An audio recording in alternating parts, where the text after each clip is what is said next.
Welcome back to P4. Today we're looking at solving differential equations, unit 6.6. Now we can use integration to solve differential equations, and what we're going to look at is what's called first order differential equations. And the way we do it within P4, what you need to be able to do is essentially just separating the variables. So imagine you had dy by dx, and this equaled some function of x multiplied by some function of y. What you would do is you would essentially take your y's to one side with your dy, and then you multiply by your dx, so your dx's and x's are all on the other side. And then you would be simply integrating both of these. And then this will give you a new equation in terms of y and x. And this new equation is called the general solution, as you'll have a constant.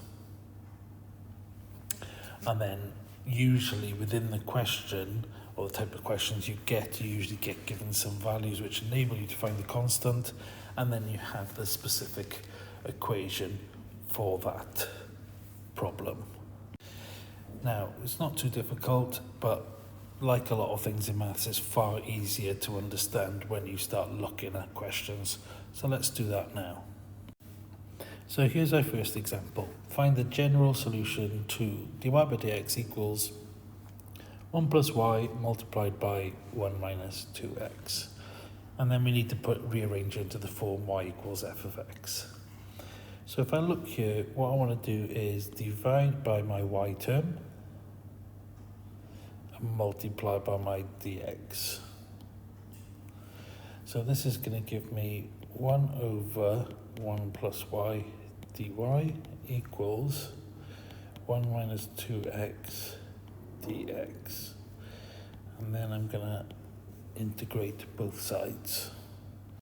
So integrating the left will give me ln 1 plus y, and integrating the right will give me x minus 2x squared over 2 plus c, and the 2's here will cancel. So ln 1 plus y equals x minus x squared plus c. What I want to do then is, because I want it in this form y equals, I need to get rid of this log. So this is going to become 1 plus y equals e to the power x minus x squared plus c. Now, in these types of questions, we like to change our constant. Okay, constant is obviously, it's just a constant, it's just a specific value. So I can change it, I'll use a different letter, and what we tend to use is a capital A in most of these problems. So a e to the power x minus x squared, where a is essentially e to the power c. So that is my 1 plus y, and then taking away 1 gives me a e to the x minus x squared, and then minus 1. And that is my general solution. And it's a general solution because we have a constant in it.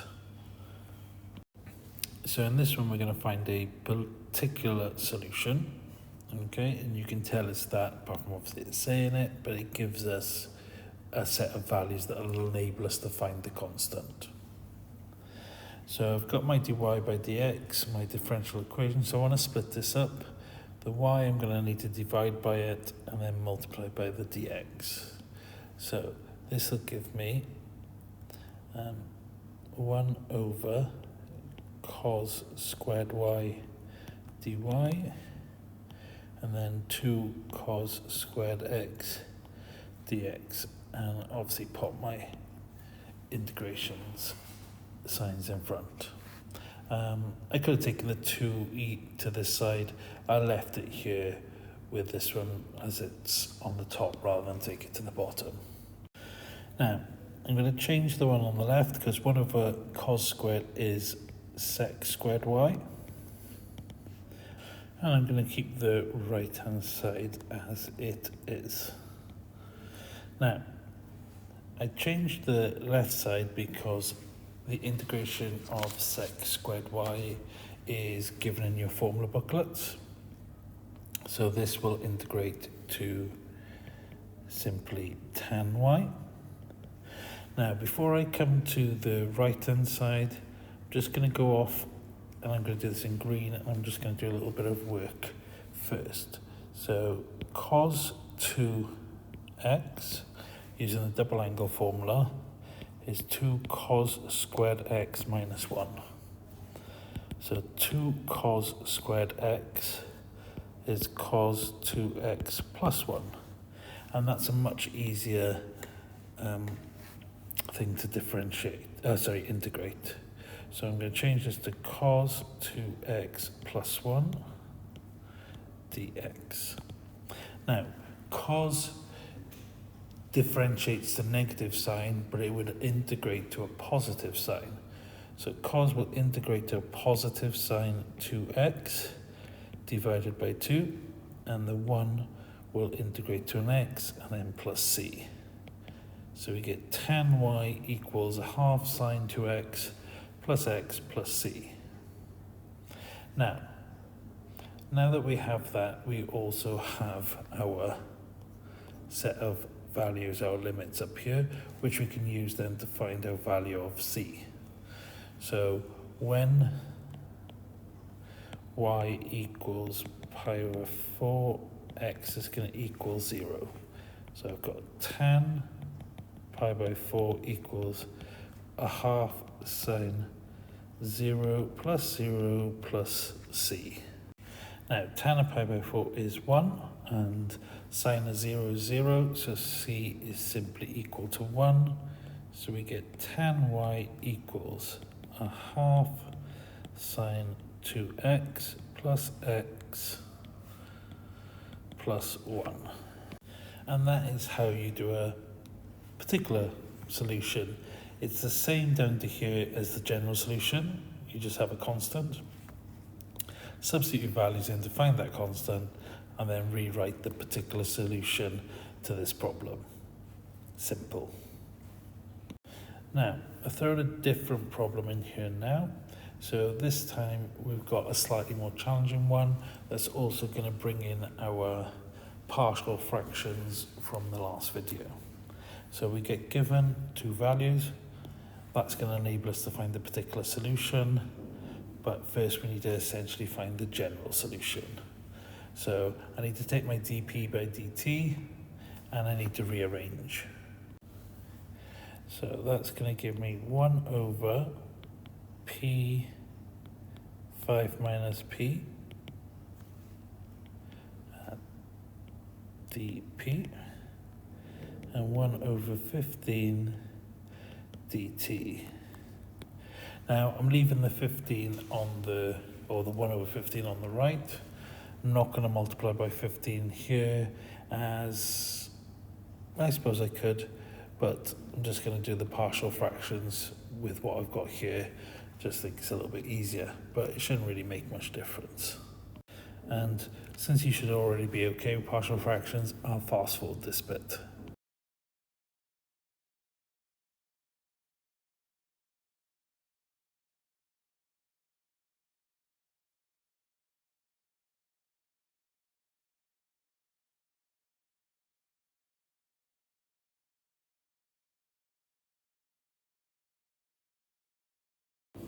Well, after doing that, maybe it would have been easier to multiply by the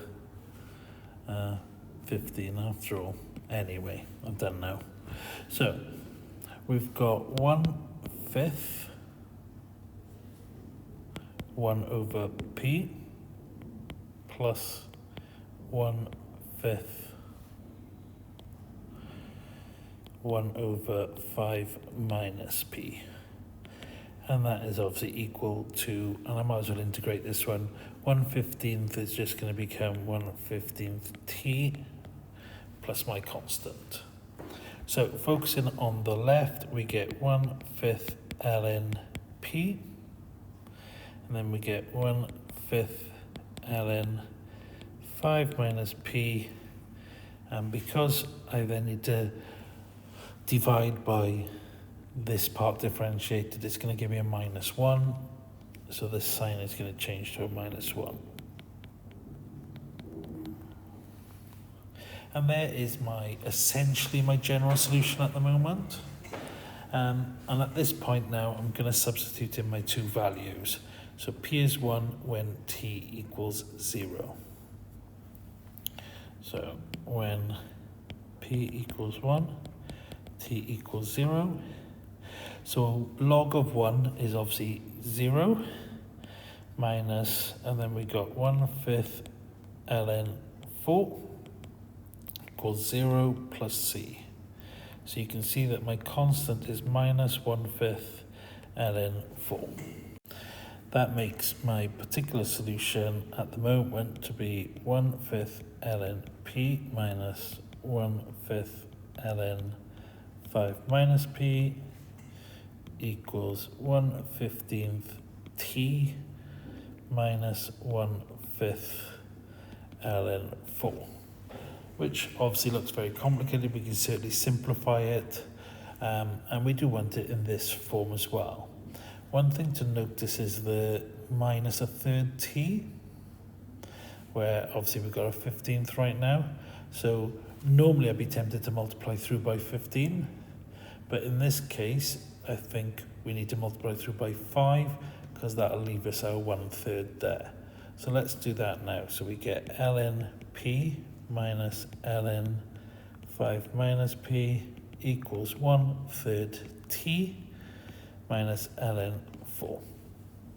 Looking on the left, I'm going to combine these into one log. So we get ln p over 5 minus p equals 1/3 t minus ln 4. Now, before I go too far and start sorting these out, what I really need to do is combine all my logs. So I've got this one here. So I'm going to take this one to the other side. So we get, and I'll take the extra steps, p over 5 minus p plus ln 4. And because these are adding, we're going to multiply.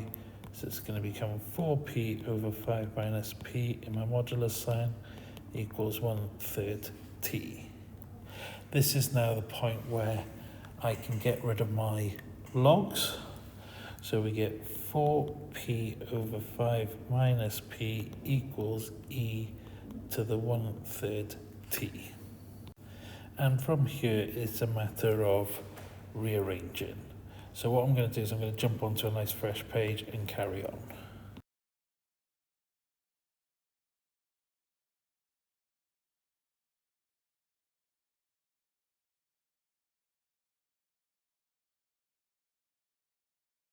Now at this point I'm going to divide top and bottom by e to the 1/3 t. And that's so I can get it in the same form as the question once. So p equals 5 over 4 e to the minus 1/3 t plus 1. Or a better way would obviously be exactly how they've got it here. So we'll have 1 plus 4 e to the minus 1/3 t. So you can see here that a equals 5, b equaled 1, and c equaled 4. Okay, now obviously that's quite a challenging question, and that is part of a past exam question, an old one, back from kind of 10 years ago. But it just gives you an idea of, like, you know, what you need to be able to do for differential equations and how you will also be linking in the partial fractions from last time. In this particular question, you know, the partial fraction part, splitting this up, was part A, part B was finding this, and then part C was applying some logic to another bit of question to do with this equation. Okay, and in total it was a 12-mark equation. Sorry, 12-mark question. First 3 marks were for the partial fractions. The next 8 marks was getting the particular solution, and then there was a final mark for a simple question. But what you can see here is that 11 marks is essentially what the question we've just done was totaling. Hopefully you found this useful so far, and if you do, don't forget, give me a thumbs up, and if you haven't subscribed already, hit the subscribe button. What I'll put up now is just a few more questions. We'll build up from some more straightforward ones, and I'll throw one more challenging question like this towards the end. And the answers, as always, will be at the end of the video. Enjoy.